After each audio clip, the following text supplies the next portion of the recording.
Bonjour, voilà, Michael Ollier. Alors, je travaille pour SNCF Mobilité, mais une fois n'est pas coutume, je vais être représentant de SNCF Réseau aujourd'hui, puisqu'en fait c'est la partie réseau qui a souhaité candidater sur Big Up 2019 en Occitanie. Et j'en suis, voilà, je suis assez fier de pouvoir représenter ce frère que peut constituer Réseau. Donc Réseau, pour la faire simple, parce que je ne vais pas rentrer dans les organes, dans les détails de l'organisation de l'entreprise, du groupe SNCF. Il y a Mobilité, donc, qui, par définition, s'occupe de déplacer donc, les voyageurs et les marchandises dans nos trains. Et la partie réseau, je dirais que c'est la base de l'entreprise, puisque sans réseau, pas de train, et sans train, pas de voyageurs. Juste un petit rappel, parce que donc, sur pourquoi SNCF participe à Big Up. Alors, on n'est pas partenaire premium, ou je ne sais pas comment tu les appelles, Pierre, mais je pense qu'on est à peu près présent quasiment dans toutes les étapes auxquelles vous organisez. Alors, peut-être pas en Afrique ou dans les DOM, mais enfin, non, on va y réfléchir. On ne peut pas venir aux Antilles, mais bon.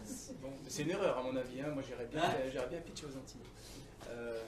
Non, blague à part, en fait, une petite anecdote, parce que j'ai eu la chance, effectivement, d'être aussi dans le tour de table que Tony évoquait tout à l'heure, et donc d'avoir participé à la première édition, qui pour moi reste un mauvais souvenir. Puisqu'en fait, je suis ressorti de là en disant à Pierre et Lucie, c'est catastrophique, j'ai plein de startups qui m'appellent et la direction nationale ne me répond plus. Donc en gros, on apprenait vraiment à se connaître, groupe startup, et je pense que la première édition a vraiment essuyé les plâtres. Et bon, ce que j'ai perçu par la suite, c'est qu'elle avait quand même planté des graines. Et de la même façon que Crédit Agricole ou Orange ou EDF, enfin, ont des histoires à raconter, on a aussi, nous, de belles histoires aujourd'hui à raconter grâce à Big Up. Et j'avoue que je suis assez fier de ça, au moins en tout cas pour la région Occitanie. Alors sur l'appel à projet, donc il faut quand même rentrer dans le concret. Donc nous, notre appel à projet cette année est assez court. Et je pense que du coup, il correspond assez bien, en tout cas à mon sens, à l'esprit de ce que doit être Big Up. Parce qu'il laisse un champ des possibles assez conséquent en fait, aux entreprises pour candidater auprès de nous. Alors, chez Réseau, en gros, donc, cette année, on a deux axes dans l'appel à projet. Donc, un premier axe qui porte sur la partie métier de réseau, donc on appelle le mainteneur 4.0. Donc, mainteneur, parce que le métier de réseau, c'est de faire de la maintenance de réseau ferroviaire. Alors, on le maintient, on le construit, voilà. Et donc, à travers ça, donc, trois axes, en fait, on veut que les nouvelles technologies soient au service, en fait, de l'efficacité des tâches, donc, des actions de nos agents sur le terrain. Donc, quand on dit ça, c'est très large et en même temps, volontairement, je ne citerai aucune technologie parce qu'en fait, il y a des tas de technologies qui peuvent répondre à ce besoin d'optimisation de l'efficacité des agents et je ne veux surtout pas influencer les entreprises qui vont candidater parce qu'une chose dont je suis sûr, c'est qu'à travers cet appel à projet, nous, on veut vraiment se faire bousculer, être surpris par des entreprises qui vont avoir des idées pour nous à travers les technos, mais aussi à travers leur savoir-faire et leurs produits.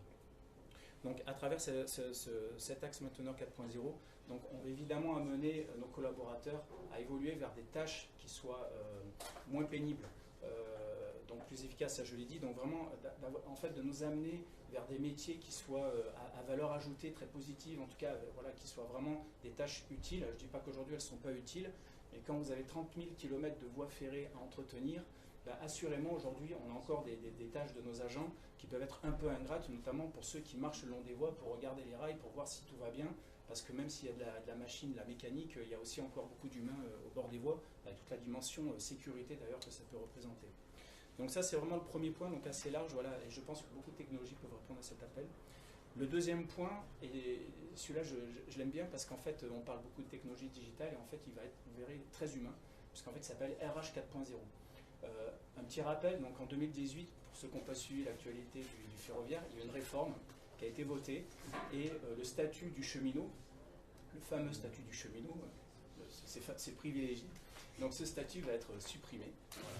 Donc à partir du 1er janvier 2020, SNCF n'embauchera donc que des collaborateurs de droit privé puisqu'on va nous-mêmes être transformés en société anonyme. L'air de rien, ça amène beaucoup d'évolution et un bouleversement dans la culture de l'entreprise et dans la façon de gérer nos collaborateurs. Parce qu'aujourd'hui, vous le savez, ce statut était très protecteur, donc, notamment par rapport à l'emploi. Demain, en fait, on va devenir une entreprise comme une autre, j'ai envie de dire presque tant mieux d'ailleurs, mais où les collaborateurs vont pouvoir venir, entrer, sortir, démissionner, enfin des choses qu'on n'a pas forcément l'habitude de vivre dans l'entreprise. Donc ça pose la question de l'attractivité et aussi de savoir non seulement attirer les talents, mais les garder. Donc, à travers les nouvelles technologies, là aussi, on a des besoins chez Réseau Donc c'est notamment déjà optimiser notre processus de sourcing et de recrutement.